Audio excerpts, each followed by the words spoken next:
saya dari Prodi PGSD. Di sini, saya mendapatkan tugas untuk menjelaskan mengenai retorika manajemen aksi yang kritis dan inovatif. Hal tersebut merupakan sebuah istilah yang dekat dengan mahasiswa, terlebih ketika berbicara tentang kebijakan, entah itu kebijakan organisasi, kampus, atau bahkan pemerintah. Nah, sebelum mengupas lebih jauh tentang retorika manajemen aksi yang kritis dan inovatif, yang pada umumnya berwujud sebagai bentuk pergerakan, saya akan menjelaskan terlebih dahulu satu persatu dari tiap kata tersebut. Nah, berikut beberapa pengertian retorika. Menurut para ahli, yaitu yang pertama, menurut Plato. Plato mendefinisikan retorika sebagai seni untuk memenangkan jiwa para pendengar. Aristoteles juga mendefinisikan retorika sebagai kemampuan untuk mengemukakan suatu kasus tertentu secara menyeluruh melalui persuasi. Sementara, menurut De Backet berpendapat bahwa retorika merupakan seni untuk memengaruhi pihak lain dengan tutur, yaitu bagaimana cara memanipulasi unsur-unsur tutur beserta respon pendengar. Dan yang terakhir, menurut Bishop Whately, sendiri berpendapat bahwa retorika yaitu bagian dari ilmu bahasa atau seni yang mengajarkan kaidah pemakaian bahasa dengan efektif. Nah, selanjutnya saya akan menjelaskan beberapa contoh retorika dari tokoh yang terkenal dalam sejarah, yaitu yang pertama dari contoh pidato I Have a Dream oleh Martin Luther King Jr.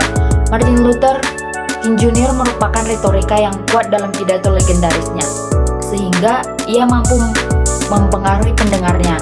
Pidato tersebut berisikan berbagai perumpamaan dan metafora untuk menggambarkan visi persatuan, kesetaraan, dan keadilan.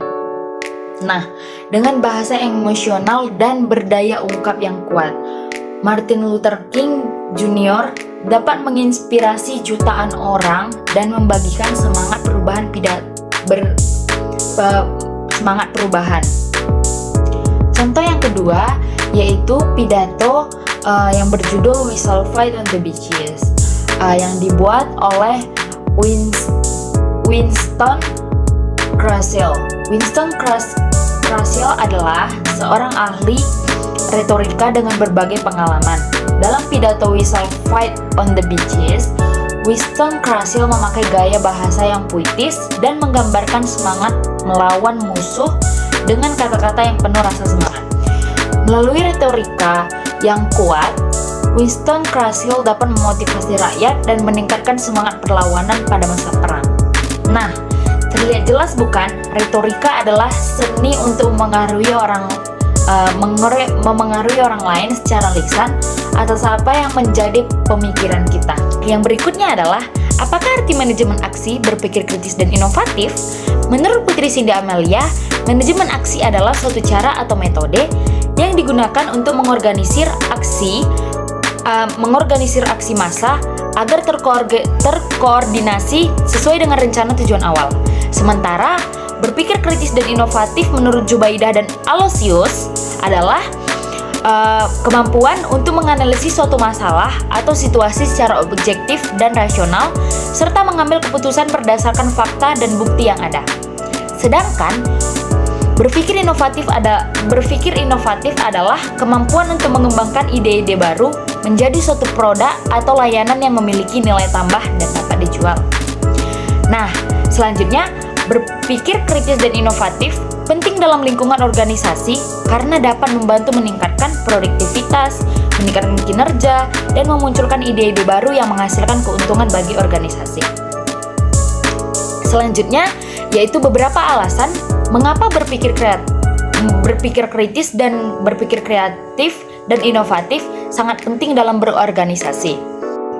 Nah, alasan yang pertama, meningkatkan produktivitas.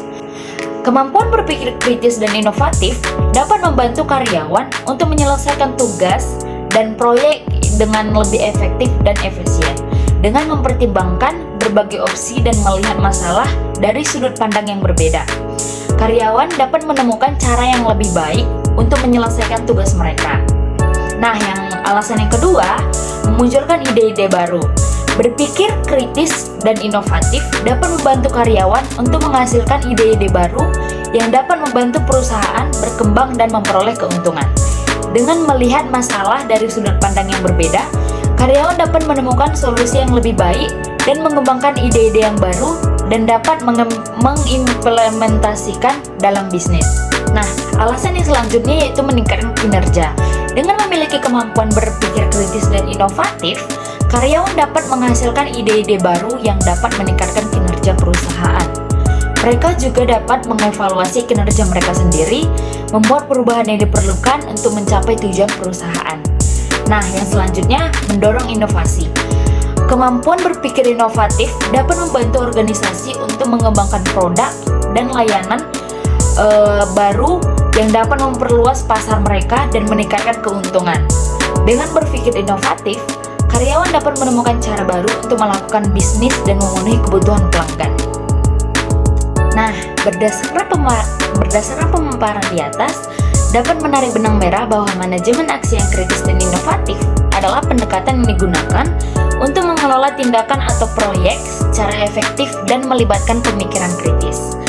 Ketika diterapkan dalam konteks mahasiswa, manajemen aksi ini mengacu pada cara-cara di mana para mahasiswa dapat secara bersama-sama melakukan kontrol terhadap kebijakan organisasi, kampus, serta pemerintah.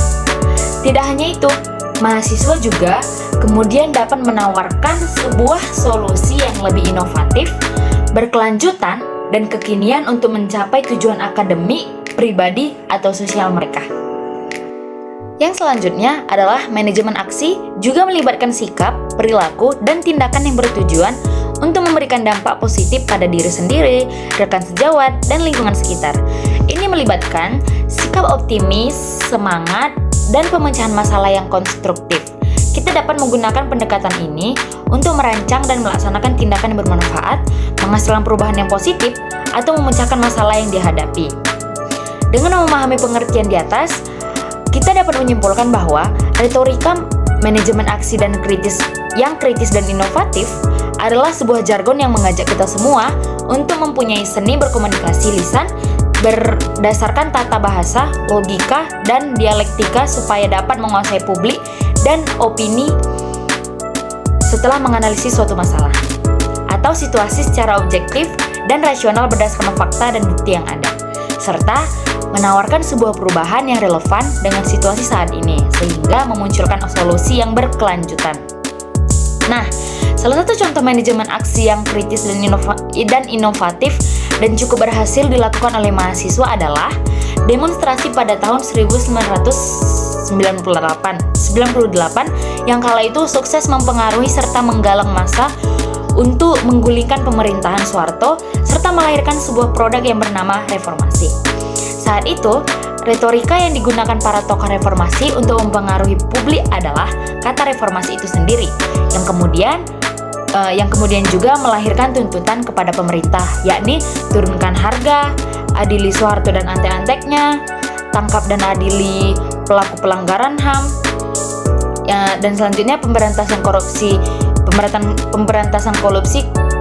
kolusi dan nepotisme atau KKN, cabut duit fungsi ABRI, dan pemberantasan masa jabatan presiden dan pembatasan masa jabatan presiden.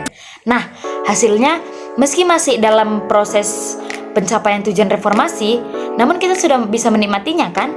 Salah satunya adalah pembatasan masa jabatan presiden yang hanya bisa selama 5 tahun. Demikianlah video pembahasan mengenai retorika manajemen aksi yang kritis dan inovatif dari saya. Semoga teman-teman yang telah menonton dari awal sampai akhir video saya mendapatkan manfaat dan sudah memahami mengenai retorika manajemen aksi yang kritis dan inovatif.